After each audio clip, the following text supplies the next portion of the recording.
In the Western modern world, the biggest issue in politics was the legitimacy of authority. Absolutism was used as a way of answering the question, focusing on order, authority, and right of ruling. Absolutism is a political view in philosophy based on the theory that the monarch, which in this case is King Louis XIV, has absolute power and control over the state.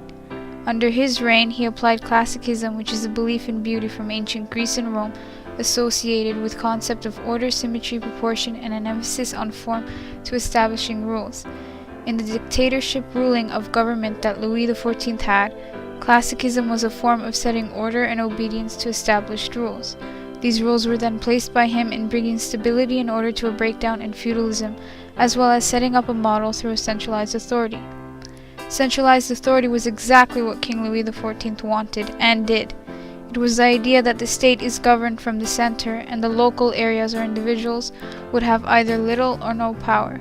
As depicted in the scientific revolution of how the planets revolve around the Sun King's rule of government mirrors the Sun as himself and the planets revolving around him as the citizens and nobility of France. Absolutism and Louis XIV economy. In Louis XIV's plan to make France a great economic power, he collected the tithe or land taxes and introduced new measures to the kingdom, including a head tax, a tax on each individual. In his vision of France as the greatest economic power, he worked alongside with advisor Jean-Baptiste Colbert. As an absolute ruler, Louis' main concern was producing a strong and resilient economy. Louis' advisors started to follow a policy which was very advanced explanation to have the state encourage the foundation of the economy by building roads, land, placing a new industry and manufacturing fine glass, tapestries, and so. The main idea was to have no impact and develop more exports. Louis also focused on the development of military of France. Each year the number of soldiers increased and he encouraged a career in service to the state. He organized a strong army and made progress further with new advancements or improvements in weaponry. Like the changes in the military aspect, he looked into a unified religious community within France. Many of the citizens were Roman Catholic, and in his belief he wanted one ruling religion so that he would have better control. He persuaded all the Huguenots to convert to Catholicism or otherwise face persecution. If we connect Louis XIV's economy with the scientific revolution, like the sun, Louis XIV took all the energy from his planet, which is nobility, citizens, and he gains all the power over his country and governs his planet, which is France. Louis XIV built the Palace of Versailles for himself and his court. He believed that the monarchy should be surrounded with glory and ritual. It needed a home that would place it at the center of all events in France and in the civilized Western world. The construction of the palace began in 1669. Louis and his court moved into the palace in 1682, prior to its completion in 1701. The palace was given the same status as that a great cathedral might have had several hundred years ago. Many people were hired for this construction, like architects, designers, landscape gardeners, and artisans. They built a great palace in a classical style and improving on nature. The rooms in the palace were vast and symmetrical. They were named after classical gods and goddesses, like salons of Venus, Diana, Mercury, Mars, and Apollo. The grand hall of mirrors was full of Venetian mirrors, and its ceilings were painted by Charles Lebrun to celebrate the age of Louis XIV. There were 7 rooms, each dedicated to one of the known planets and gods or goddesses. The rooms were designed boldly by Laval. The first room is the Salon de Diane, the Roman goddess of the hunt associated with the moon. Another room is Salon de Mars, dedicated to Mars, the Roman god of war who is associated with the planet Mars. There is a Salon de Mercure, who is associated with Roman god of trade, commerce, and liberal arts, also associated with the planet Mercury. Fourth room is Salon de Apollon. It is associated with Apollo, the Roman god of fine arts, and is associated with the sun.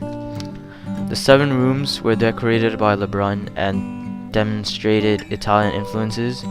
The 7 rooms had different designs and served different purposes. In the Salon de Venus, buffet tables were arranged to display food and drinks for the king's guests. Salon de Diane served as a billiard room. The Salon de Mars served as a ballroom, while the Salon de Mercure served as a game room. Lastly, Salon de Paulin served as a concert or music room. Everything in the palace was assembled in geometrical order. The Palace of Versailles was built in classical style and to improve nature. The Palace of Versailles relates to scientific revolution because the scientific revolution changed the way Europeans viewed themselves in nature and in God. The Palace of Versailles was built in order to improve nature by imposing perfection and order. Charles Lebrun was a painter who worked in a palace of Versailles that said that he glorified all the actions of King Louis XIV. Absolutism and the social economy. Louis XIV had various policies, one of which was the old nobility lost a good deal of its political power, though in a place of power they were able to retain their social and economic privileges. This meant that in the time of Louis XIV, the nobility would have to seize control over the army, which resulted in the loss of much of their power in local government and in the public service. This provided an entourage for a Sun King. Absolutism, which was well practiced by Louis XIV, did much to supplement the feudal system. During the feudal era, one's loyalty was towards the locality and only distantly to a dynasty. Under absolutism, loyalty was directed to a state, which was symbolized by a dynasty. Louis XIV had transformed the mixture of territories that make up the area of France into the state of France. The power checks, which had traditionally existed, would have consisted of the essentially contractual mutual arrangement between lord and vassal and the traditional limitations on authority. This began to deteriorate under the self-conscious policy of Louis XIV, who was concerned with mastery over his kingdom. Louis's main desire was to create an order which was similar to that of the Roman Emperor Augustus. Louis XIV's main achievements included expanding the effectiveness of the central government, increasing the boundaries of France to the north and the east, and placing one of his grandsons onto the throne of Spain. Unfortunately, these successes costed the nation greatly. The economy suffered during the long years of war. Taxes increased, and the countryside was left vulnerable to punishing famines. During the 17th century, the scientific revolution was shaping the Western life.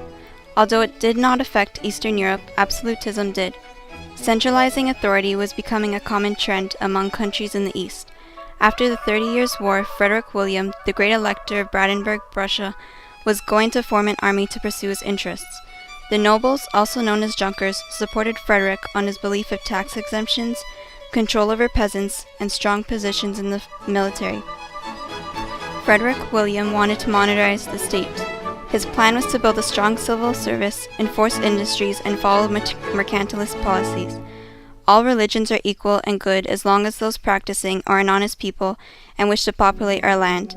May they be Turks or pagans, we will build them mosques and churches.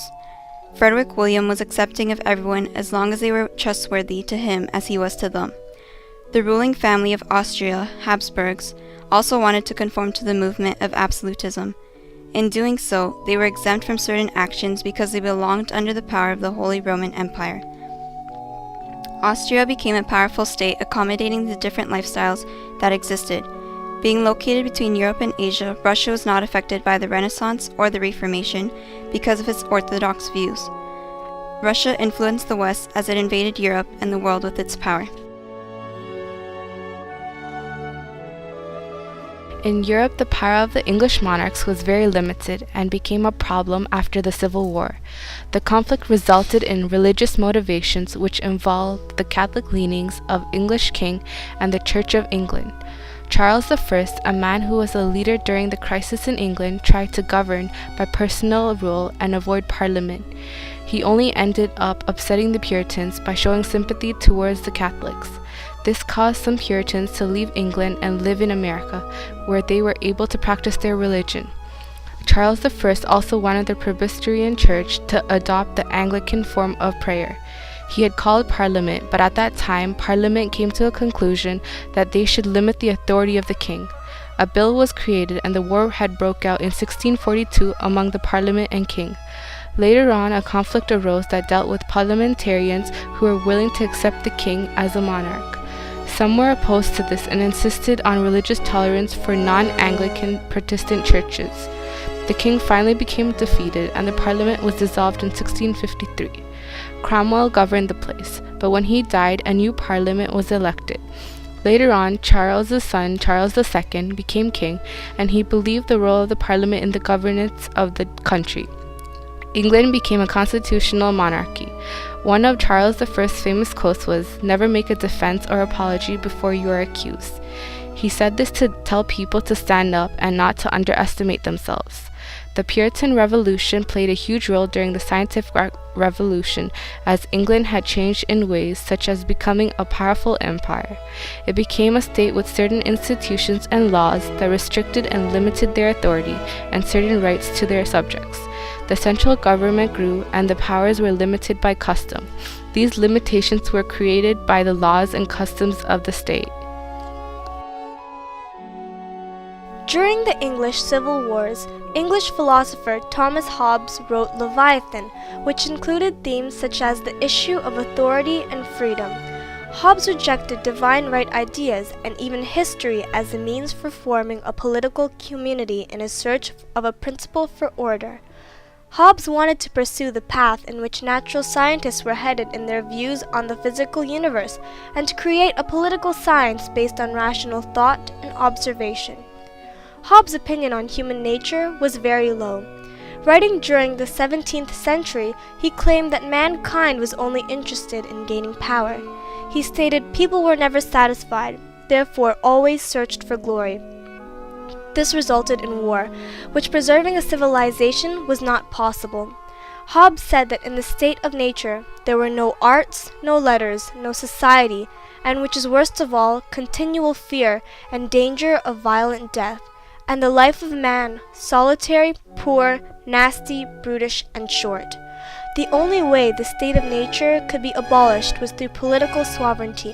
Its main function was to preserve life, society, and property. According to Hobbes, this required a sort of contract that was made by the people to institute a sovereign over themselves. Hobbes' doubt in human nature led him to state that the sovereign, the state, or the commonwealth was absolute in power. Hobbes said that it is not wisdom, but authority that makes the law.